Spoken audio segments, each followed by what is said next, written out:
So, good afternoon, Kaz, and today Hi, Rick. I won't call you the organicist because that's not exactly correct, but let's No. say organic food specialist. Yes. And Okay. the topic I want to be asking you some questions on today is soy sauce or shoyu in Show you in Japanese. Japanese. Yes. So, You I've got gonna a, show me how to make shoyu? no, that you're going to show me how to make the shoyu later. Okay. But anyway, today, first of all, we would like to talk about the differences between the shoyu that has been made for some companies over 100 years in Japan, and maybe since the 1950s. We'd like to talk about what is the difference between organic shoyu and what we might call the ordinary shoyu, Or conventional. conventional shoyu. So, first of all, Kaz, what is soy sauce made out of in a standard process? What is it made Okay. out of? So basically, soy sauce are made out of soybeans, Soybeans. wheat, Yep. koji, which is the edible mold, right? Koji. Edible mold. Yes, has nothing to. Koji is the common Japanese people's first name, but has nothing to do with it. That's right. Okay. Koji Tanaka. Yes. Okay. I mean, Mr. Koji may be making working in a soy sauce factory. I mean, that might be happening. So okay, so sorry. That happens quite a lot. Yeah. But So anyway. soybeans, wheat, koji, okay, salt, yeah, basically, and then water. And water, of course. Five ingredients. So basically. when, first of all, you take the soybeans, if it's soybeans, and they are steamed, You have to wash it and then you have to steam it. but in the case of wheat, I believe it's like a roasting process or something. Most manufacturers, yes, Right. roasting, yes. So it could be the soybeans or the wheat. And then once that has been done, the roasting and the crushing stage, Yes. then the koji is added to that. Correct. So basically, you cook the soybeans and wheat, right? After that, you add the koji mold. Then let it sit for for a while. Once you finish that process is finished, then you add salt. Then the salt is added. Yes, and then but you cannot add salt right away. You have to dissolve it in water. It's like ocean water. Yeah. Dump into these products, right? And they kind of store in these big factories. They store a huge quantity of salt in a storage tank or Mega something. gallons. Mega yeah. gallons of it. Yes. So now, so it's like a barrel. It's like making whiskey or brandy. You have to put in a casket kind of thing, right? Right. I mean, it's open top, of course, and then. But a man could actually in the salt But you thing, have he to can stand inside it and. No, you're not stand inside, but you have to put some kind of shovel or rod. You have to mix it. Oh, Once in a while. I see. Yeah, and then because the fermentation and maturation is going on, right? And about Yeah. the maturation, I've always wondered about this. Like, how do we gauge how long the maturation of in this case, shoyu takes? It varies depending on the manufacturers, And why does it vary?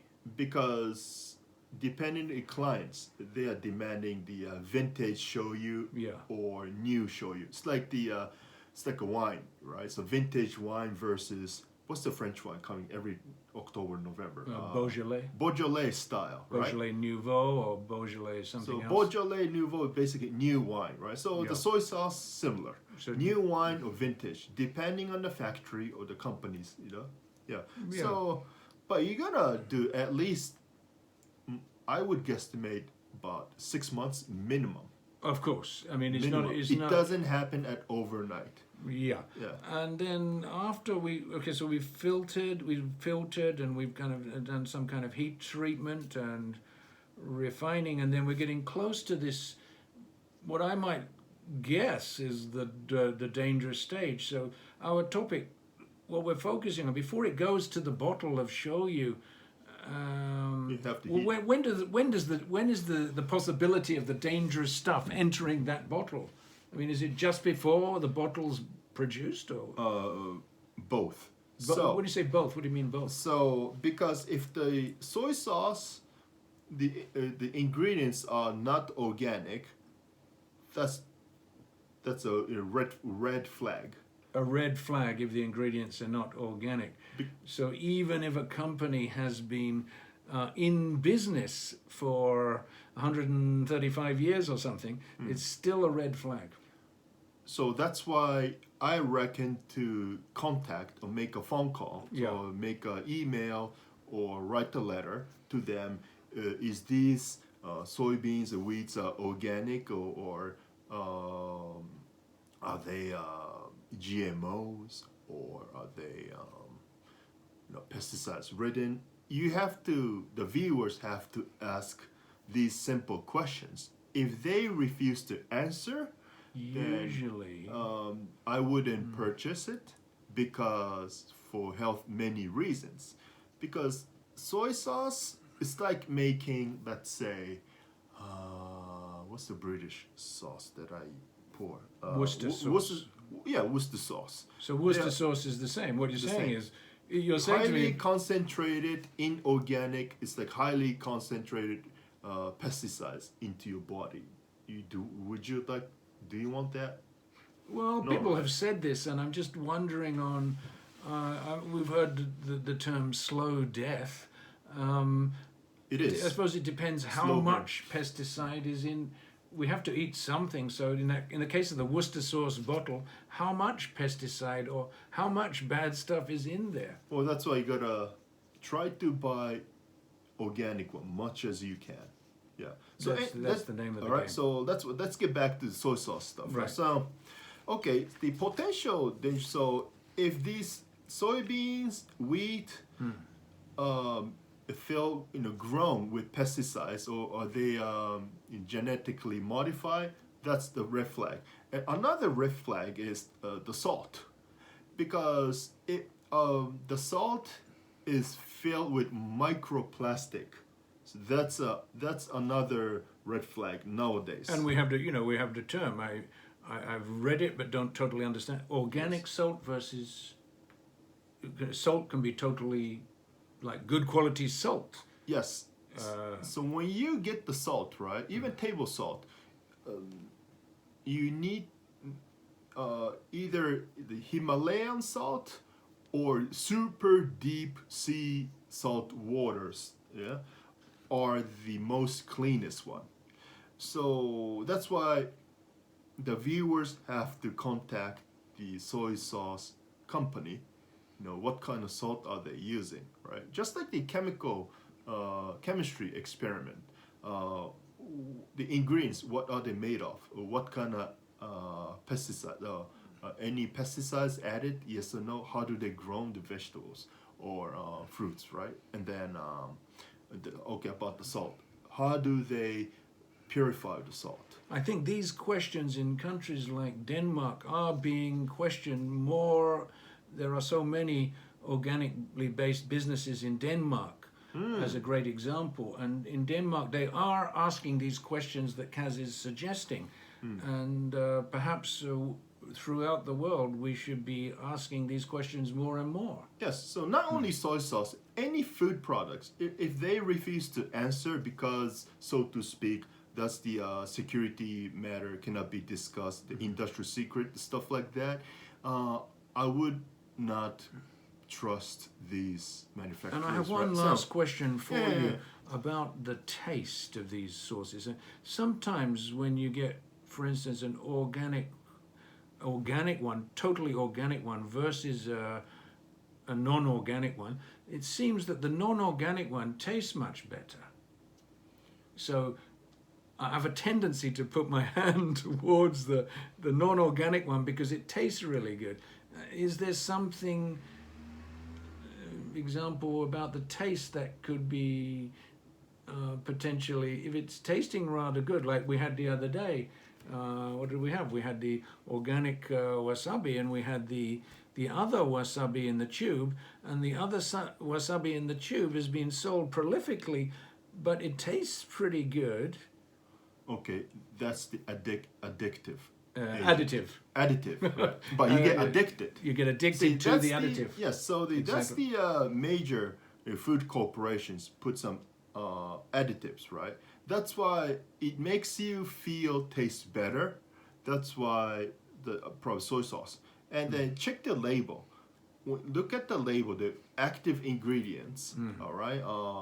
If they say put some kind of a preserve agents or alcohol or whatnot, stay away from these. So soy even sauce. alcohol, that alcohol is included, that means there's a big no-no. That's Just a big the alcohol no-no. itself. Yes, because real soy sauce, you don't need to add alcohol. Right. And how, let's go to the real soy sauce. What kind of process might happen, roughly speaking, for a real soy sauce? Okay, these are a little complicated, but I'll try in my best. So now, because when you buy the super dirt cheap soy sauce, why are they cheap? Because when the expensive one is organic and they steam, right, the soybeans, and they're roasting the wheat. Now the cheaper one is they reuse the already cooked soybeans and wheat. Really? It's like a pomace or pomace olive oil, the same. And many of these, so they reuse it again, Yeah. right? But some cases they have to do the chemical extractions. Right. So in the long term, it's a slow killer, slow burn. So the chemical extraction in the long term is a slow killer. Slow killer. Taste-wise, you may not feel any differences between these two. Right. Okay. Yeah, just But like nevertheless, the olive oil. but Same nevertheless. with olive oil. Yes. So that's why we are just doing some educational stuff, right? So food educational stuff. So of course you have to find, search which soy sauce will do the best, And then another one is the bottling. Are they bottled in glass or plastic? Plastic, that's no. Oh, so plastic. I've heard about it a lot. PET bottle and Bhutan, and they don't have plastic bags. What's wrong with a PET bottle? Okay, or a because- plastic bottle. Okay, now plastic releases neurodisturbing agents, Neurodisturbing agents. such as PFOA. PFOA. Okay, so basically you are drinking the soy sauce with plastic infused flavor. That's a very heavy thing to say, but I think that's technically correct. Yes. I wonder what experts for these big factories might say to that. In reply, they might have a cover-up story. Could be. So that's why, I'm not expecting these soy sauce manufacturers to do some improvements. So what you can do is you have to do the research before you buy the right soy sauce for you. Yeah. Yeah. Yes. And can you tell us at this stage about if it's organic process of making soy sauce? Could you give us a rough outline of what might happen, like on the organic farm, say, for making a product? How would it differ? How would you avoid pesticides? How would these things be avoided? All right. So the many famous organic farms, you need to check the acidity or pH balance of the soil, Right. right? Which means- Instead of use the conventional chemically ridden pesticides, they use another alternative, organically alternative one without harming the soil. So the most common one, they use garlic juice, Right. right? Or of course, got to be organic though. Organic cayenne peppers, organic vinegar, dilute with water and biodegradable soap. That's how they spray. Biodegradable something. Yes. Very, very interesting. Yes. Yes, and these are the kind of things that we generally might have an inkling about, but we don't really think about it, do we? We just kind of go to the shop and sometimes just buy the cheapest one, but maybe we should be looking a little bit harder. Absolutely. And any manufacturer who refuses questions. If they, proud they use inorganic one, then they should better say it. Being honest, but they don't do that. No. Yeah, usually, or they might just say, well, it's a cost. It's a cost prerogative, etc. So let's leave it there, and I hope this. Well, it's definitely given me a little bit of insight. Good luck finding We'll continue on about this Yeah. In a further episode. And we hope that if you like this kind of information, please subscribe to our channel, which is called the Comical Chef Brothers. Yes. Thank you. Thank you very much.